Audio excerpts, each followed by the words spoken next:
much. I think we've done a lot of good work over the last couple of days. Being at West Point yesterday was incredible. What incredible people they are. And I think it was a very big success, and it was an honor to be there.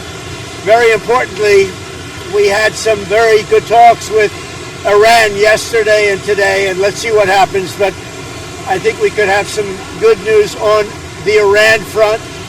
Likewise with Hamas on Gaza. We want to see if we can stop that. And Israel, we've been talking to them, and we want to see if we can stop that whole situation as quickly as possible. But having to do with nuclear, we've had some very, very good talks with Iran, and I don't know if I'll be telling you anything good or bad over the next 2 days, but I have a feeling I might be telling you something good. We've had some real progress, serious progress. On any other front, I don't know. Do you have any questions? Do you have a message for the Senate? A lot of Republicans have said there are going to be significant changes to the budget bill. Well, I want the Senate and the senators to change, to make the changes they want, and we'll go back to the House and we'll see if we can get them. In some cases, those changes maybe are something I'd agree with, to be honest. It happens. But we've had a very good response from the Senate, and I don't know how Democrats can't vote for it. If they don't vote for it, they're talking about a 68% tax increase. Remember that. If the Democrats don't vote, it's a 68% tax increase, which is ridiculous. And one of the things that's being covered indirectly is the fact that we'll be lowering the cost of drugs from 50 to 85% under Trump. And it's going to have indirectly something to do, not directly, but indirectly something to do with the bill, the one big, beautiful bill. And it is a big, beautiful bill. And so I think the Senate is going to get there. I hope they're going to get there. I think they're going to have changes. Some will be minor and some will be, fairly significant. But we've been working with the House all the way up. They've been working together. And the Speaker has been working with the leader of the Senate. And, they've done a great job. John Thune and Mike Johnson have done a fantastic job.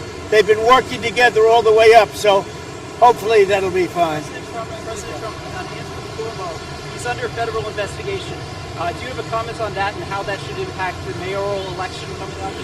No, I was surprised. I didn't know exactly. I just read about it just like you did, having to do with Andrew. I've known Andrew, and we've had an on-off relationship. He was saying the greatest things about me. I'm the greatest president, etc. And then the next day it hit us. But I did a lot for them. I brought in the ship during the COVID crisis. I brought in the Mercy ship, and I built about 3,000 units in the Javits Convention Center, and he didn't use them. I don't understand it. He wanted them, but he didn't use them. But I hope it's going to be okay. I hope it's not going to be serious for him. Let's see what happens. You spoke to European Commission President von der Leyen. Did you discuss the 50% tariffs, and did you agree to reduce? She just called me, as you know, and she asked for an extension on the June 1st date. And she said she wants to get down to serious negotiation because I've told you specifically, haven't I told anybody that would listen? They have to do that. And we had a very nice call, and I agreed to move it. I believe June 9th, it would be July 9th would be the date. That was the date she requested. Could we move it from June 1st to July 9th? And I agreed to do that. And that she said we will rapidly get together and see if we can work something out. Another question. You announced on Friday about U.S. Steel and Nippon Steel. Yeah. What will the ownership structure look like? What made you satisfied? It'll be controlled by the United States. Otherwise, I wouldn't make the deal. I went to the unions, to all of the local unions. They all wanted it. And I'm doing it because all of the congressmen came in, about 5 of them, and the others, I understand, are in concurrence. And they asked that I do it. Everybody seems to want it. And we'll see. I mean, we'll see what the final is. But they're going to invest millions of dollars in steel. And it's a good company. Nissan's a very good company. We'll see. But it's an investment, and it's a partial ownership, but it'll be controlled by the USA. President Trump, on Saudi Arabia, you came back with a lot of investments. There was an American who's stuck there and facing a trial for tweets. His family want you to intervene and ask the Crown Prince to let him go. What do you think about that? I haven't heard about it at all. If you give me the information on the plane, are you on the plane? Give me the information. I'll see what I can do. Do you think he's okay? I'm a reporter. I can't tell you. Are you giving a recommendation? No, I'm not. Okay. Well, then maybe I won't do it. I don't know. You tell me the way you posed the question. I thought you assumed he was okay. What did he do supposedly? He sent some political tweets about Saudi Arabian politics. Were they bad? He said he approved of renaming a street in D.C. It was fairly innocent stuff by American standards. Let me take a look. President, can you provide us an update on Russia and Ukraine as well? Yeah, I'll give you an update. I'm not happy with what Putin's doing. He's killing a lot of people, and I don't know what the hell happened to Putin. I've known him a long time, always gotten along with him, but he's sending rockets into cities and killing people, and I don't like it at all, okay? We're in the middle of talking, and he's shooting rockets into Kyiv and other cities. I don't like it at all. Mr. President, what do you want to do about And that? I'm surprised. I'm very surprised. We'll see what we're going to do. What am I going to tell you? You're the fake news, aren't you? You're totally fake. All right, any other questions? I don't like what Putin is doing, not even a little bit. He's killing people. And something happened to this guy, and I don't like it. That's all I have to say. And can I follow up on that? A Russian commander reportedly said that Putin was almost caught in the middle of a drone attack from Ukraine. So do you have any... I haven't heard that, but maybe that would be a reason. I don't know, but I have not heard that. President Trump, Secretary Hegseth's acting chief of staff is a Biden administration holdover who has said some very critical things about you and Vice President Vance. Did you have thoughts on that? Who is the chief of staff? Ricky Faria. I have no idea who he is, but if he did say that, I would recommend that we don't take him. I mean, if he did say something like that, I would recommend we don't take him. But let's see. I'll take a look. Korea, I'll check it out. Yeah. On Harvard, do you think you'll come for their endowment in any way or go after financial aid?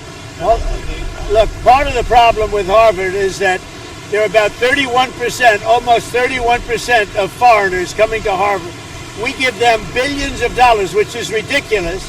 We do grants, which we're probably not going to be doing much grants anymore to Harvard.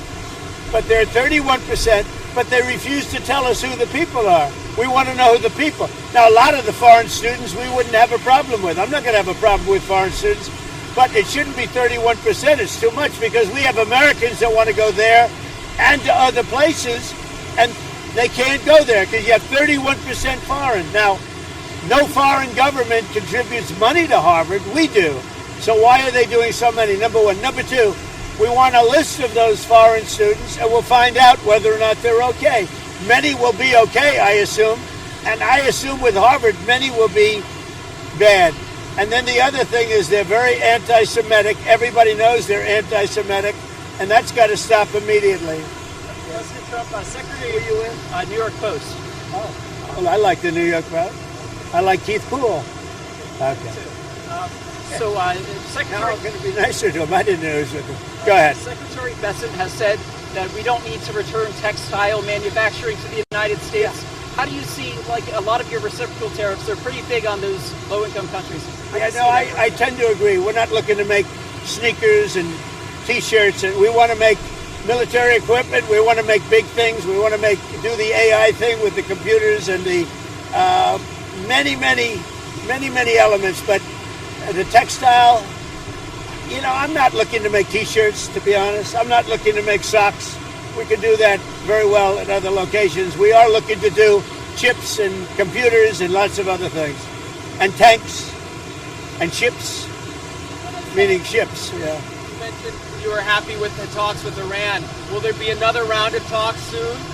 Very soon. The Iran talks, I can't tell you what's going to happen tomorrow. I can tell you the Iran talks have been going very well. And you said you're unhappy. And I'd love that to happen because I'd love to see no bombs dropped and a lot of people dead. I really would like to see that happen. And I think there's a good chance that it could happen. You mentioned you're unhappy with President Putin. You've talked before about putting more sanctions on Russia. Is that something you're considering more seriously? Absolutely. He's killing a lot of people. I don't know what's wrong with him. What the hell happened to him, right? He's killing a lot of people. I'm not happy about that. Go ahead. What else? Anything else? There was just a person arrested for attempting to plot in Israel to throw Molotov cocktails at a U.S. embassy office in Tel Aviv. Yeah. The person also reportedly, who's a dual German-U.S. citizen, issued threats against your life. If you Against could- my life? Against your life, yes, sir. We've got a lot of them around. We've got a lot of sick people around. Thank you very much, everybody. Thank you.